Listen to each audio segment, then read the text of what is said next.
السلام عليكم. العودة من بعد الغياب. الزمالك في سلسلة انتصارات قوية جدا. يمكن احنا من بعد ماتش الاتحاد ما ظهرناش، دخلنا في بصراحة ماتش انبي. فقدت الشغف انا في ماتش انبي ده. وبعدين كان عندك ماتشات في الكونفدرالية وبتاع، وانا برضه ماتش انبي ده بالذات انا ماتش انبي، وكان عندك ماتشين اتو. ماتش انبي والله بالاخص.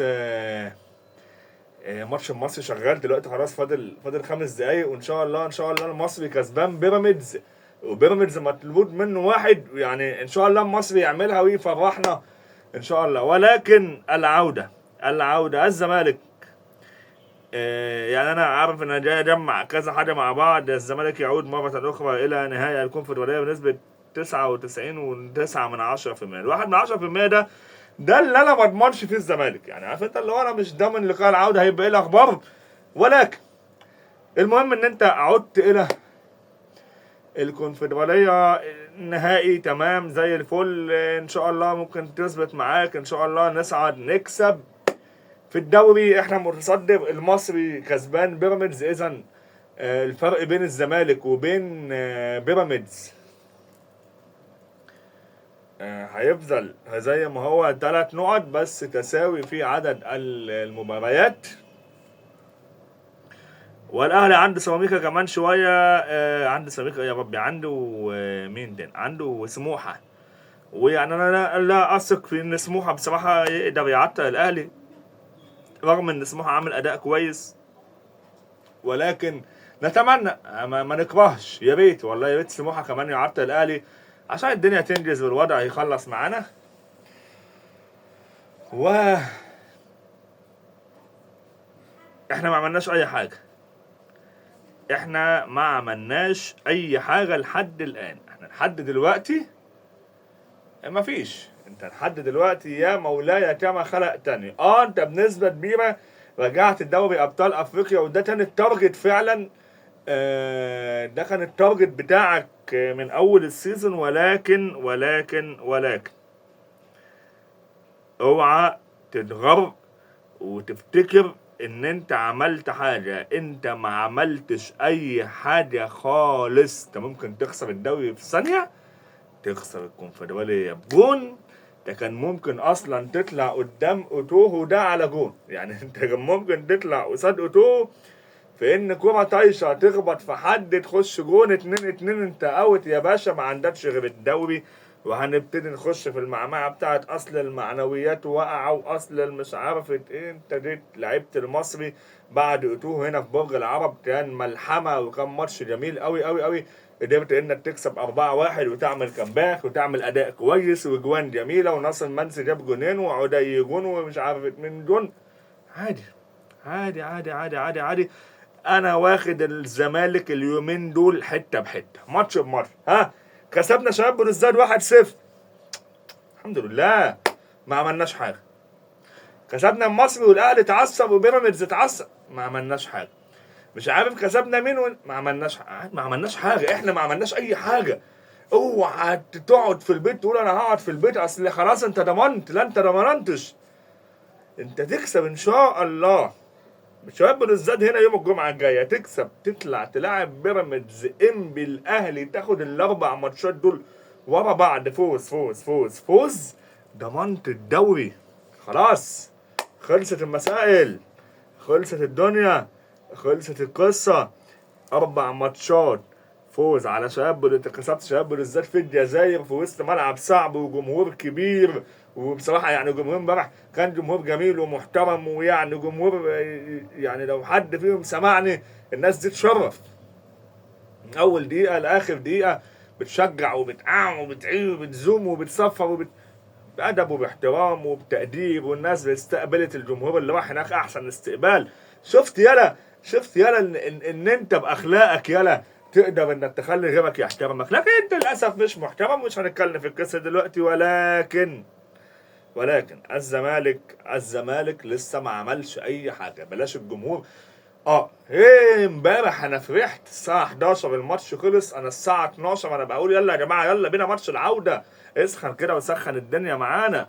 ماتش العوده يخلص تكسب الساعه 9، يلا يا جماعه بيراميدز توكل على الله. يا نهار ازرق، ده الحكم حسب 10 دقايق. بس كان في بلانتي برضه كان بيشوف. هي بصراحه مش بلانتي، يعني انا بلانتي ماتش المصري دي وبيراميدز دي مش بلانتي نهائي، بس ايه يعني ما تعدي. هي مش بلانتي بصراحه، وهي ظلم يعني. انا مش شايفها بلانتي خالص. انا شايف ان هي نفس الحاله، لا مش نفس الحاله، قريبه من حاله ماتش الاهلي وسيراميكا. ولكن الزمالك ما عملش اي حاجه، والله العظيم لسه ما عملنا حاجه، والله العظيم ما عملناش اي حاجه. اهدوا بقى، هنفرح ماتش بماتش، بس بعد الماتش ما يخلص اقفل يا باشا صفحه الماتش، ركز في الماتش اللي جاي. تذاكر تنزل يا جماعه، نخلصها يا جماعه وننجز يا جماعه. تذاكر تنزل بتاع بالذات نخلص ونروح نقفل الاستاد، نقفل الساعه بتاعتنا كلها، اذا كانت 30 ولا 20 ولا 50 ولا اي داهيه. خلص يا باشا، نودي يا باشا على طول يا باشا. يلا يا عم، يلا يا عم، ان شاء الله هناخد الدوري، هناخد الكونفدراليه باذن الله. والله ان شاء الله باذن الله، ان شاء الله باذن الله هناخد الدوري، هناخد الكونفدراليه، وهنفرح وهننبسط وهنضحك وهنهزر هنفتكر الموسم ده. اقسم بالله الموسم ده لا ينسى، حتى ولو ما خدناش لا قدم ولا اي حاجه خالص. هذا الموسم لا ينسى خالص، لا ينسى خالص لجمهور الزمالك. هذا الموسم اللي بدأ معاك بانك كنت ايقاف كيد، 14 ايقاف كيد، مسحوب منك الارض، مفيش فلوس، مفيش مداخيل، مجلس الاداره. وبرضه زي ما انا طلعت على اول فيديو في القناه دي هدمت مجلس الاداره وشتمت وعملت كل البدع، انا بطلع دلوقتي وان الناس دي لحد الان ماشيه الدنيا كويس، بتحاول تتصرف في فلوس، بتحاول تتصرف في حاجه. انا والله العظيم لما حد من جمهور الزمالك بيهاجم، هو مش بيهاجم عشان هو كيفه يهاجم، هو بيهاجم عشان شايف حاجه غلط، بنبقى شايفين حاجه غلط. ولكن الزمالك حتى الان هو وصل نص نهائي الكونفدراليه، حط قدم في النهائي بالفوز على شباب بلوزداد 1-0. ومن الناحيه الاخرى عندك الدوري منافسينك بيقعوا. المصري اهو كسبان بيراميدز، يعني رايح يجيب التاني ان شاء الله باذن الله. التاني اهو، التاني باذن الله. جايين بامبو ده ابننا على فكره، جايين بامبو ده كان عندنا وكان غالبا كسبنا دوري 2021 او 2022، كان سبب يعني في ان احنا نكسب الدوري ده. فانت منافسينا بيقعوا اصلا. الاهلي عند سموحه قد يتعثر، انا ما اتوقعش ان هو يتعثر، لكن اتمنى يتعثر. وده مش عشان انا بقى غلاوي، لا عادي، انت بتنافسنا على بطوله، طبيعي ان انا اتمنى انها تتعثر عشان عارف القصه بتاعت اسفته محروق. اما انا محروق منك ايه يا عم؟ انت عالت ببلد الاسود يا عم. ما نحطش على بعض بقى، ما نخليش الكلام ياخد. لكن الحمد لله ساعات للنهائي بنسبة 50% ولا 99% زي ما قلت لك. 9 من 10 1 من 10 ده ايه؟ الزمالك مش مضمون فيه، ولكن ان شاء الله هنا هنكسب هنا وهنأدي هنا ان شاء الله. تمام. بالنسبة للدوري منافسنا بيقع، الحمد لله. شغل الدنيا بقى، وان شاء الله هنكسب، وان شاء الله خير، وان شاء الله ربنا هيكرمنا، نكسب بيراميدز، نكسب انبي، نكسب الاهلي. قد يتعثر الاهلي وبيراميدز مع بعض بشكل ما، قد انت تكسب بيراميدز تطلعها خالص بره المنافسه على فكره، يبقى الفرق بينك وبينه 6 نقط، والاهلي هيبقى بايظ. ويا حبذا بقى لو الاهلي جون، يا اولاد الكلب جابوا جون بيراميدز مروان حمدي 1-1، بس مش مشكله، خليها 1-1. المهم هنتابع معاكم ماتش ولا احنا قاعدين شغل البتاع. المهم فكنا بنقول ان بيراميدز خلاص يا سيدي، قول فرق بينه وبينك ايه؟ نقطتين. تكسبوا فرق بينه وبينك 5 نقط، هتكسبوا عادي. انت كعبك عالي على بيراميدز، ما تخليهمش يوهموك يالا اللي بيراميدز ده فريق بيخوفهم هم بس. انت كعبك عالي كزمالك على بيراميدز. شكرا، نقطه ومن اول السطر. الزمالك حاليا في وضع كويس، استغلوا الزخم واستغلوا الحالة اللي موجودة، واستغلوا الضغط، واستغلوا الجماهير، واستغلوا الحب، واستغلوا كل ده، واكسبوا الدوري والكونفدرالية لأجل جمهوركم. اكسبوا الدوري والكونفدرالية لأجل جمهوركم، ما تكسبوش لأجل حد تاني. اكسب الدوري والكونفدرالية لأجل جمهورك بس. جمهورك اللي بيلف وراك من الجزائر لتوهو لاسكندريه للقاهره لبورسعيد لهنا لهناك. استغلوا الجمهور، استغلوا الناس، استغلوا حب الناس للزمالك، استغلوا الناس دي بتجري وبتروح وبتيجي وبتسافر وبتدفع. الناس دي لو تعرف الجمهور ده بيتكلف كام فلوس كل مره، عشان يروح ورا الزمالك، والله العظيم ثلاثة هيصعب عليهم حال الناس اللي ممكن تكون دافعة آخر فلوس معاه عشان خاطر الزمالك. دافعين آخر فلوس معاهم عشان خاطر الزمالك. استغلوا الزمالك. الزمالك لازم يطلع ببطولة كبيرة السنة دي. شوف أنا كنت من أول بقول لك إيه، بقول لك ده إحنا مش عارف إيه، ده إحنا ليه؟ لأن الحالة كانت وحشة. إحنا ما بنهاجمش إلا لو فعلا الحالة وحشة. مش هطلع أنا طرد لعمر الساعي ده ولا إيه؟ ولا في طرد لحد؟ استنى أولع ثانية واحدة، هولع البتاع. ب3 نقاط، سجل هدف وخد بونص معاها نقطتين كمان. البيراميدز يتساوى مع الزمالك. طرد لمحمد مخلوف ولا المصري يرجع يقلب الترابيزه مره ثانيه. طرد لمحمد مخلوف 1-1 يعني دخله غشيمه قوي على الولا. والمعنويات دلوقتي مرتفعه لصالح نادي بيراميدز. فاضل 4 دقايق، يا رب تكمل على كده يا رب. تتلعب الكره الاماميه، تبقى بايخه قوي لو بيراميدز تتعادل. توصل سهله في ايد عصام ثروت. نعم عصام، نعم عصوبه، نعم عصوبه، نعم حبيبي، نعم عصوبه حبيبي. عن الشوط الاول الحقيقه، وده اللي كان متوقع. وزي ما افتكرنا لقاء بالمناسبه المصري شاط كوره لعيب بيراميدز طلعها من على خط الجون يعني. يسلمها للشيبي في ستورلاين. هل في اوفسايد؟ اعتقد في اوفسايد. كره اماميه لكن توصل سنه بالفعل في اوفسايد، لان حامل الرايه يعني شاور عقله يرفع الرايه ولا لا. فاضل 4 دقايق. قال لك استنى، وصلت ليه؟ فاضل 4 دقايق. اوفسايد على الكونغولي. المهم فكنا بنقول يا جماعه ان شاء الله الماتشات اللي جايه ماتشات ملحميه، اذا كان النص النهائي او ماتش بيراميدز او ماتش انبي او ماتش الاهلي او ماتش سموحه او ماتش سيراميكا، اللي ان شاء الله باذن الله انا عندي ثقه في ربنا ان احنا هندخل ماتش سموحه واحنا كسبانين الدوري. انا عندي ثقه والله العظيم 3 من اول ما اعلنوا الجدول. قلت لاصحابي، قلت لهم يا جماعه احنا هنحتفل بالدوري هنا في اسكندريه في ماتش سموحه ان شاء الله. هنحتفل بالدوري هنا في اسكندريه وفي ماتش سموحه باذن الله تعالى ان شاء الله يا رب، باذنك يا كريم هنحتفل بالدوري في اسكندريه وفي ماتش سموحه ان شاء الله. ربنا يكرمنا وباذن الله الزمالك يقدر ان هو يكسب الدوري ويكسب الكونفدراليه ونصعد دوري ابطال افريقيا، وهيبقى والله العظيم نجاح منقطع النظير السنه دي. من فتره احنا كنا بنتكلم بس من 3 شهور ولا من 4 شهور بنقول يا جماعه ده احنا ما عندناش، ده احنا ما فيش، ده احنا لدلوقتي استر يا رب طلع يلا. لدلوقتي احنا طمعانين في الدوري والكونفدراليه. عايز يردها كريم. الجون دي ولا ايه؟ في المساحه لو خدها كريم. الجون دي ولا ايه؟ بسم الله. يدخل جوه 18. النادي المصري ممكن يخلص هنا لكن مقطوعه لصالح نادي بيراميدز. فاضل دقيقتين.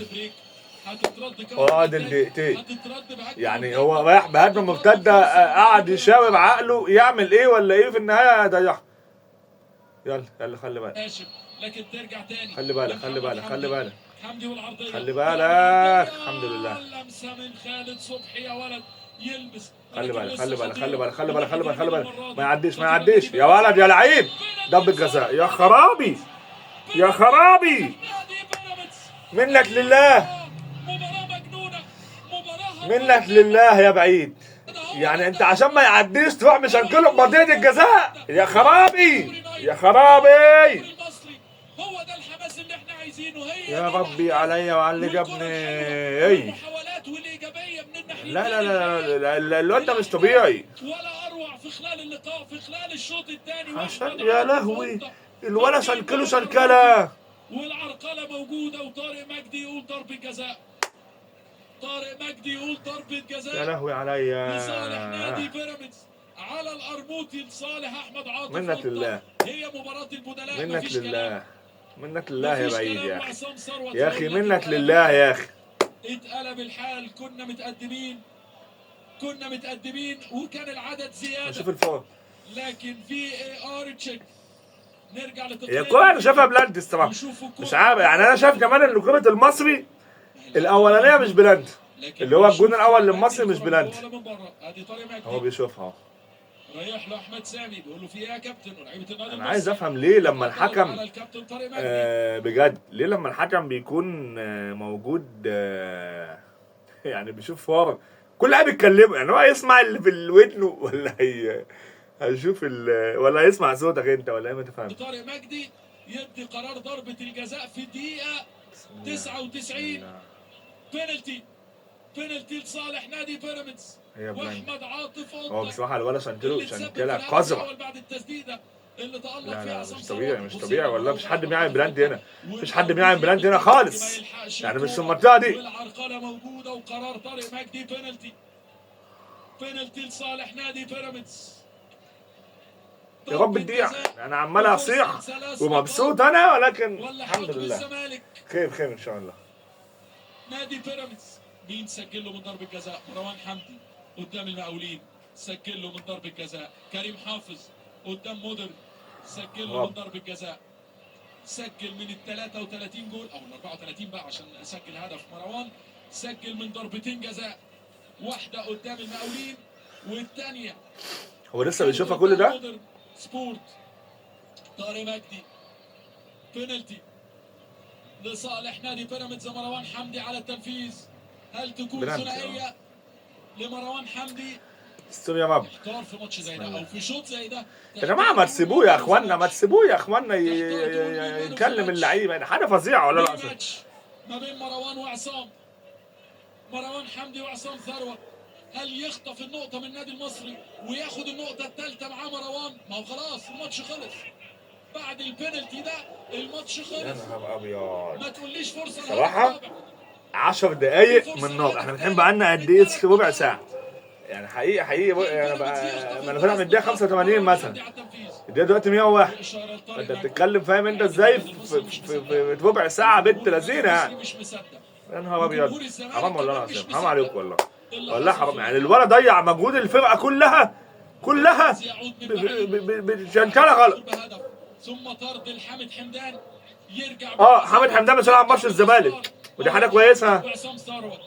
يلا يا مروان، بس يلا يا مروان في السما مروان ان شاء الله. مروان وعصام وصفار طارق مجدي. مروان وعصام اخر فرص اللقاء. بسم الله بسم الله بسم الله بسم الله بسم الله بسم الله بسم الله بسم الله بسم الله.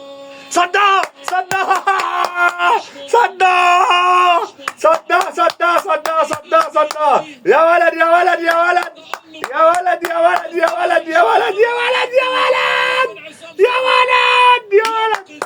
صدق صدق صدق صدق. الله الله الله الله الله الله الله. بصراحة مروان حمدي حطها ضعيفة قوي ووحشة قوي، وحشة قوي، بس مش مهم. الحمد لله. حبيبي يا مصري، يا حبيبي يا مصري، يا مصري يا بورسعيدي يا حلو، حبيبي يا بورسعيدي. الحمد لله الحمد لله. عقبال ما ان شاء الله الاهلي وسموحة، بان انا ما اتوقعش، ولكن انا يعني مش عارف الفيديو اصلا، الفيديو العشوائي ده يعني بالناس ولا ايه؟ احنا عايزين نشوف صح اولمبيك اسفي اسمه ايه ده كام بالمره ان احنا قاعدين يعني مع الناس. اولمبيك اسفي كام اهو الماتش شغال اهو. اولمبيك اسفي واتحاد العاصمه كام التدريب الدفاعي والتحولات السريعه مع بعض الاخطاء الفرديه التي حدثت، ولكن كان هناك تنويع في الاداء وظهر كذلك في اكثر من فرصه كانت خطيره للفريق. كام بقى هنشوف دلوقتي. انا بالنسبه لي عايز اقابل فريق جزائري تاني، يعني انا بصراحه الجزائر جميله يعني. اعتقد اتحاد العاصمه ان شاء الله باذن الله يكسب ويصعد يعني. ما بحبش فرق المغربيه خالص انا، رغم ان احنا خدنا منهم بطولتين يعني، بس انا ما بحبهمش خالص. ما بيجوش معايا سكه نهائي نهائي نهائي نهائي الفرق المغربيه. يمكن الرجاء شويه، بحب الرجاء وبحب قوي تيشيرتات الوداد طبعا، لكن كمواجهات مع الزمالك انا ببقى قاعد مقلق معاهم. كام اصلا الماتش؟ شوف عشان نقفل الحلقه دي 0-0. طيب ماشي، هنكمل الماتش وبعدين نتفرج على ماتش الاهلي. فيا جماعه والله انا اتبسطت ان انا طلعت الفيديو الجميل ده، وان شاء الله انا هحاول استمر والله غصب عني يعني. شويه كده كعبله وشويه شغل وبتاع، فربك يكرم ان شاء الله. السلام عليكم.